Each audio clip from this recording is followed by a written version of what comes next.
मित्रांनो, आपण आतापर्यंत 11 राशी बघितल्या. 15 डिसेंबर ते 15 जानेवारी धनु राशीकडे आता जायच्या आधी परत एकदा तुम्हाला पहिली आठवण की मी या राशीच्या चंद्रानुसार होणाऱ्या ज्या स्वभाव विशेष आणि आयुष्यातल्या घटना आहेत किंवा काही लिंक्स आहेत, त्या खालती 2 लिंक्स दिलेल्या आहेत. त्यांनी तुम्ही कसे आहात आणि तुम्ही काय करणं टाळावं म्हणजे तुमचा उत्कर्ष चांगला होईल. त्या लिंक्स अवश्य या लिंकला बघण्याच्या आधी करा. त्या लिंक्स तुम्हाला दिलेल्या आहेत खालती, जेणेकरून तुम्हाला त्याचा समग्र अभ्यास व्यवस्थित करता येईल.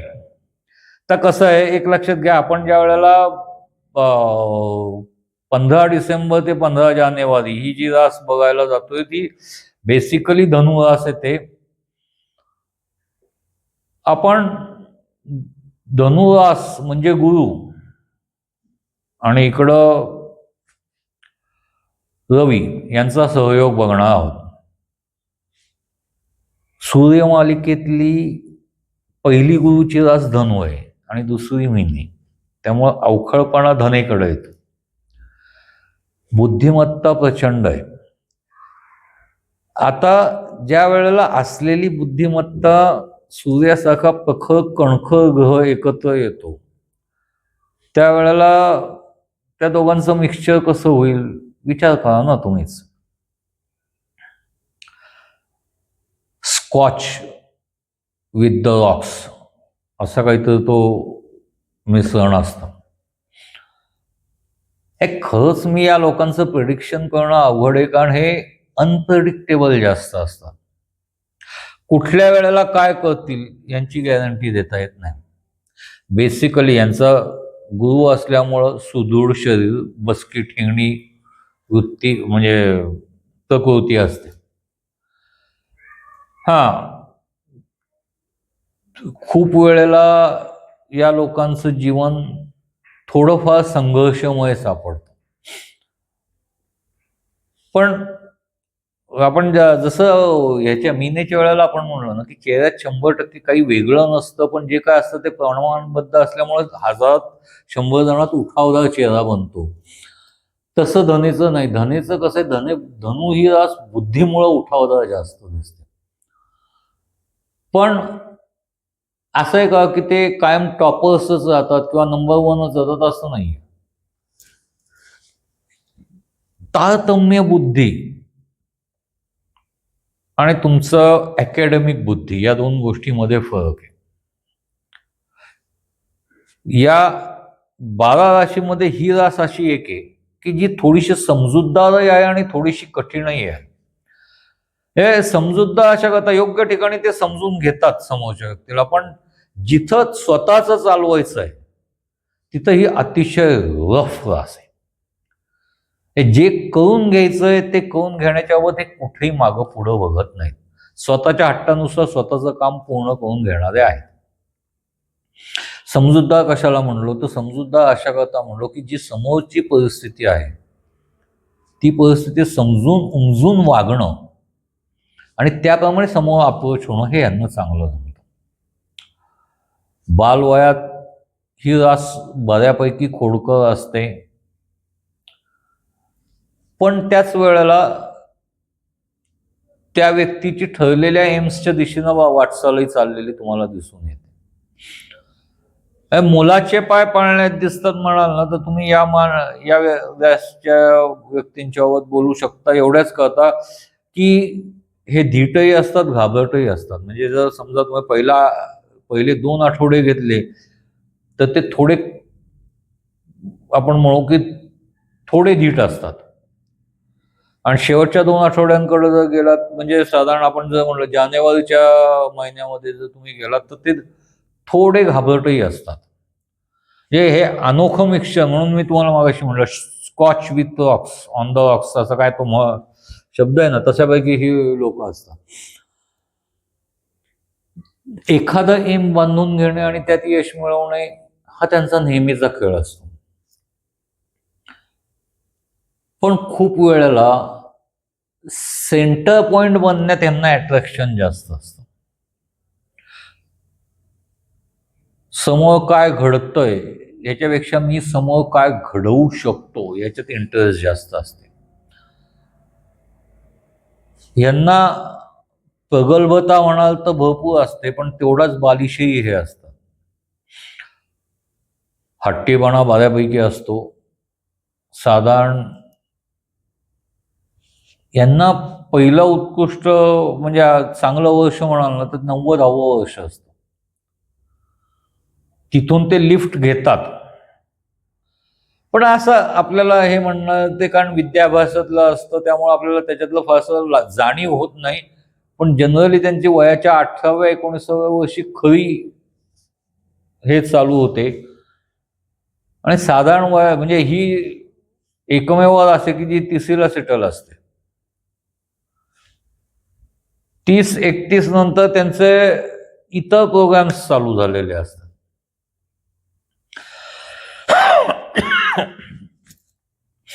समोरच्या गोष्टीवर व्यवस्थित म्हणजे आपल्या ध्येयावर व्यवस्थित लक्ष केंद्रित करणे, पण 24 तास त्याच्याकरता न झपाटून जात काम करणे, झपाटून न जाता काम करणे, आपलं स्वतःचं वैयक्तिक आयुष्य जगणे आणि हे करणं.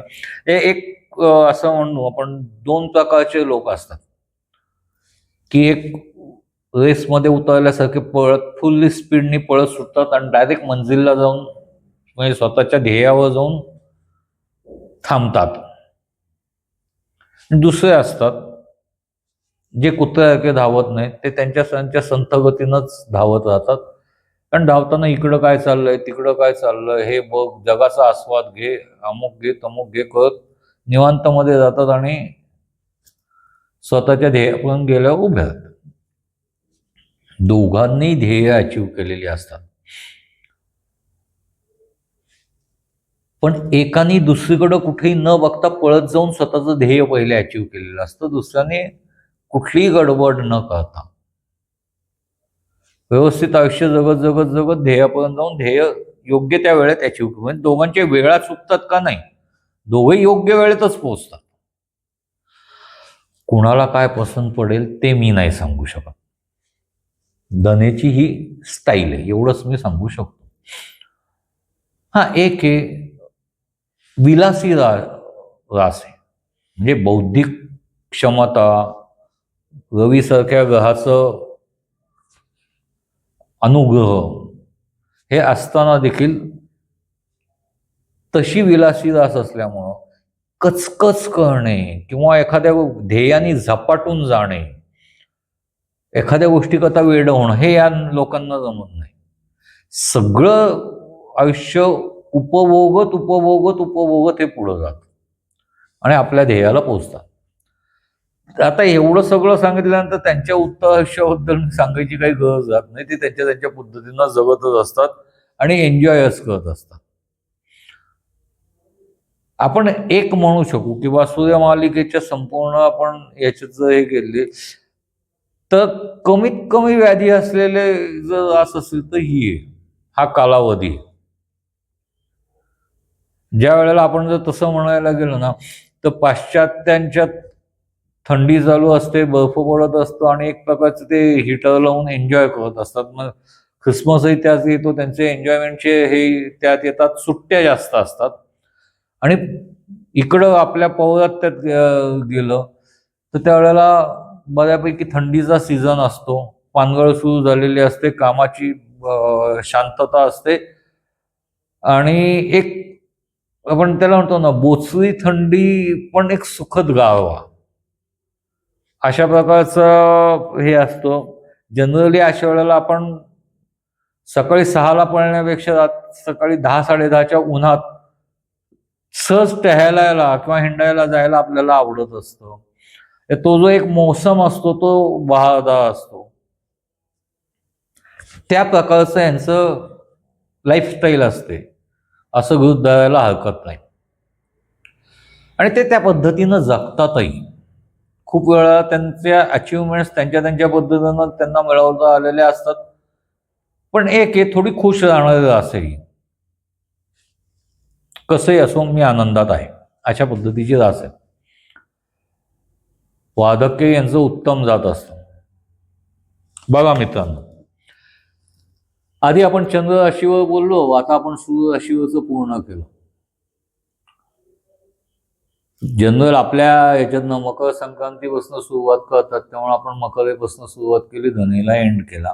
12 राशी पूर्ण झाल्या. वरून खालून दोन्हीकडनं बघा, म्हणजे चंद्राकडनंही बघा, सूर्याकडनंही बघा, आणि काय करायचं नाही तेही बघा. त्याच्यावर मग तुमचे काही प्रश्न असतील तर टाका. कॉमेंट्समध्ये तुम्हाला जागा दिलेली आहे. आवडला निश्चित त्याच्यावर मी वेगळा हे करेन. तुमचे काही प्रश्न किंवा पॉईंट्स काही आलं, त्याला एवढं सांगेन मी की बाबा लगेच तुम्ही टाकलाय आज आणि मी 8 दिवसांनी केलाय असं होणार नाही, पण योग्य वेळेला त्याच्यावर मी एखादा व्हिडिओ करेन आणि तुम्हाला तो पाठवेनही.